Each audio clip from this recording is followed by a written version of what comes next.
O movimento pentecostal aflorou com intensidade em Los Angeles no ano de 1906 e espalhou-se para diversos locais, entre eles Chicago, onde o pastor da Igreja Batista Gunnar Wingren recebeu o batismo no Espírito Santo. Numa convenção batista, Gunnar Wingren conheceu o jovem Daniel Berg, que também fora batizado. Ambos eram suecos e se tornaram grandes amigos.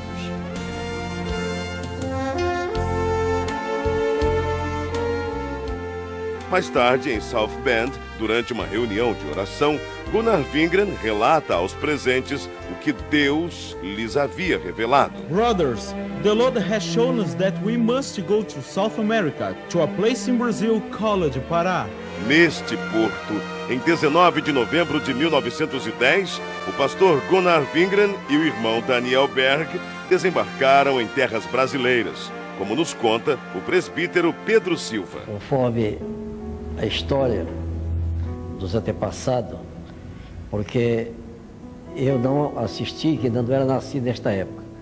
Mas meus pais foram os primeiros crentes da Assembleia de Deus no Brasil. E eles conversavam em casa, contavam tudo direitinho. O navio atracou na escadinha no cais do porto.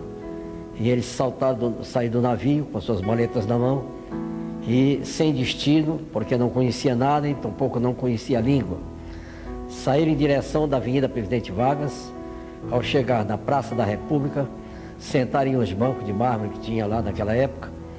E ali ficaram pensando e orando em espírito para Deus enviá-lo o que eles poderiam fazer.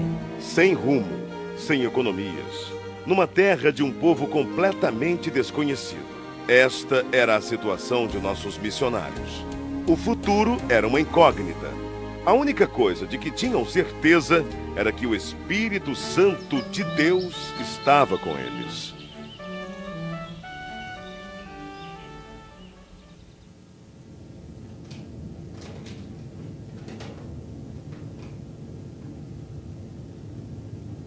Daniel! Yes, go ahead, speak. The editor of the newspaper is our brother Justice Nelson, a Methodist pastor I knew in North America. Tomorrow, you look for him. He will certainly give us the necessary orientation here in Brazil. Praise the Lord, praise the Lord, Lord. Amen, amen. O pastor metodista Justus Nelson os recebeu muito bem. Disse-lhes a respeito da Igreja Batista de Belém e prometeu levá-los até lá.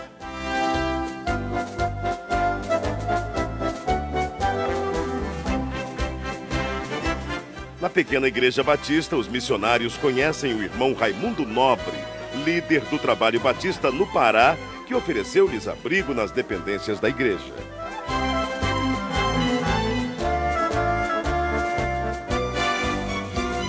Mais tarde, os missionários foram apresentados ao irmão Adriano Nobre, membro da Igreja Metodista e primo de Raimundo Nobre. A convite do irmão Adriano Nobre, Berg e Wingren navegam pelo rio Tajaburu até chegarem ao local chamado Boca do Ipixuna, onde ficava a casa do irmão Adriano. Ali permaneceram por algum tempo, aprendendo a língua e os costumes do país em que passariam um bom tempo de suas vidas.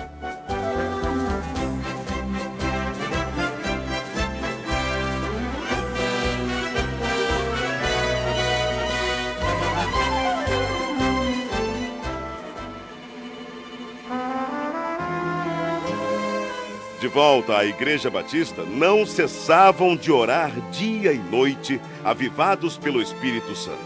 Isto causou inquietação em alguns membros, que os censuraram e os chamavam de fanáticos. Mesmo assim, os dois não se abalaram e continuaram orando e testificando sobre o batismo no Espírito Santo.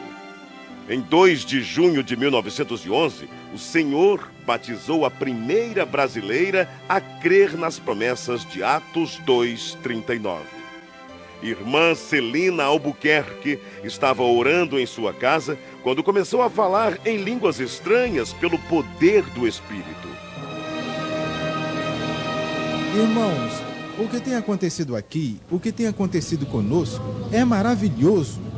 não podemos deixar de falar de coisas tão maravilhosas, do cumprimento da promessa que nos foi garantida pela palavra de Deus. Não podemos fechar os olhos para o derramamento do Espírito Santo.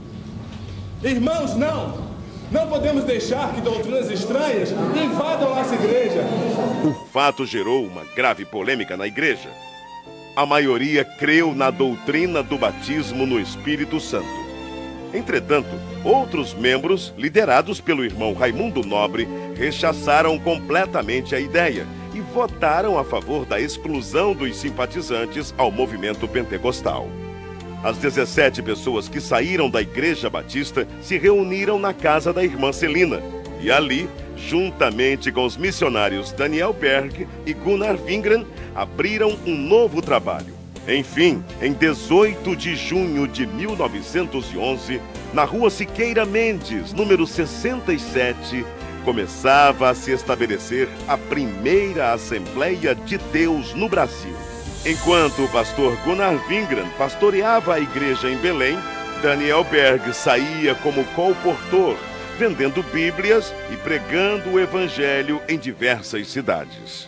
Eram tempos difíceis, de longas jornadas, mas Deus jamais desamparou aqueles que lutam por sua palavra.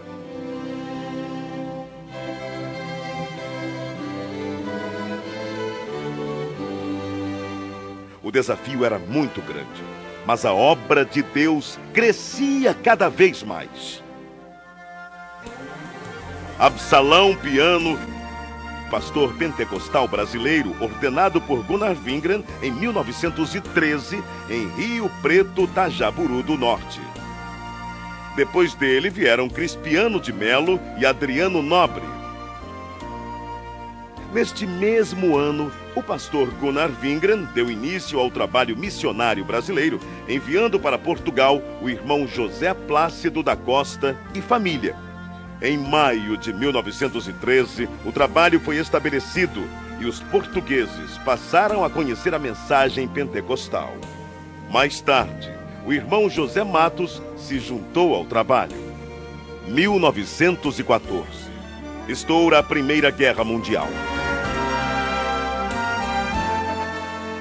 Em 25 de outubro deste mesmo ano, chega ao Brasil mais um missionário sueco, Otto Nelson e sua esposa Adina Nelson. No ano seguinte, foi a vez do missionário Samuel Nestran e sua esposa Lena Nestran. Alguns anos mais tarde, em 1917, foi fundado o primeiro jornal pentecostal, A Voz da Verdade.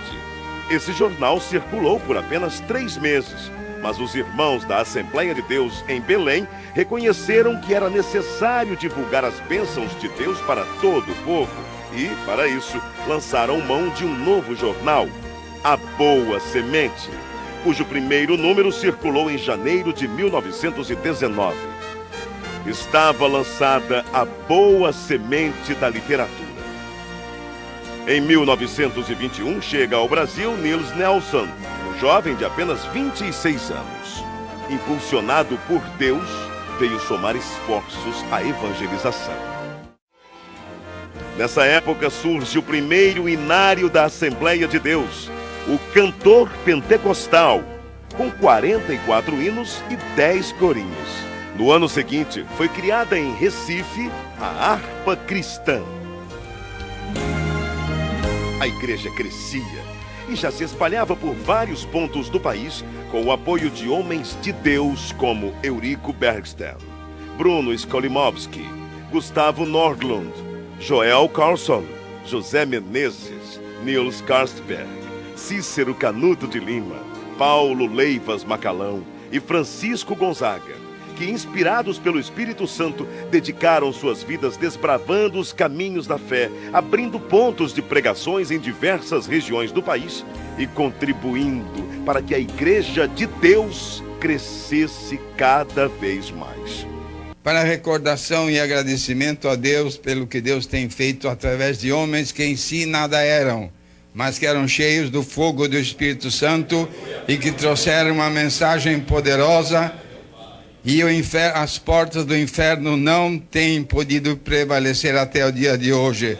Mas, graças a Deus, esta obra permanecerá maravilhosamente até o dia da vinda do Senhor. Era preciso ampliar o trabalho de evangelização por meio da palavra impressa. Para isso, em 1923, o irmão Samuel Nistran se empenhou em adquirir máquinas para a impressão do jornal Boa Semente, folhetos e livros. Reconhecendo o valor da literatura cristã, o pastor Gunnar Wingren e seus auxiliares resolveram fundar um jornal evangélico na capital federal, o qual denominaram Som Alegre. Em 1930 foi realizado em Natal, Rio Grande do Norte, a primeira convenção geral das Assembleias de Deus. Com pesar, a igreja se despediu do pastor José Felinto, recolhido à glória durante a convenção. Na mesma assembleia foi decidido que os trabalhos do Brasil passariam a ser dirigidos pelos obreiros nacionais, com apoio dos missionários.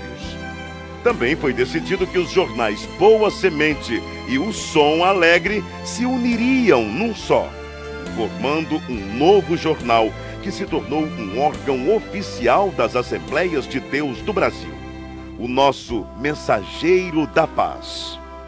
Durante a ditadura de Getúlio Vargas, foi criado um órgão controlador da imprensa, o Departamento Imprensa Propaganda. E todos os jornais deveriam ser registrados. O governo exigia que somente entidades jurídicas ou pessoas físicas, com os devidos títulos de propriedade, poderiam publicar jornais. Foi então que, para atender à imposição do governo, foi criada em março de 1940 a Casa Publicadora das Assembleias de Deus.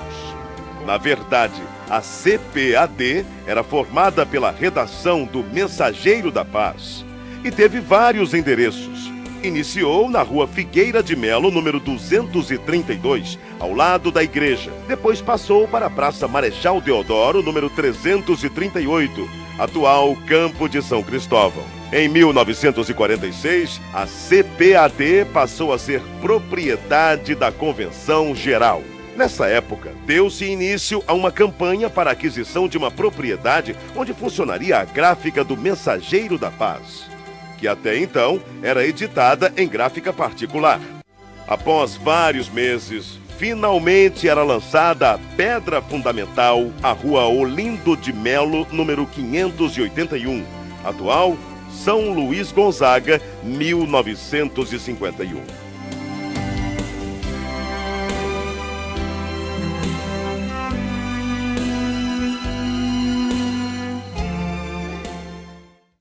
Ide e pregai. É preciso ultrapassar fronteiras e chegar até os confins da terra, anunciando que Jesus Cristo é o Senhor.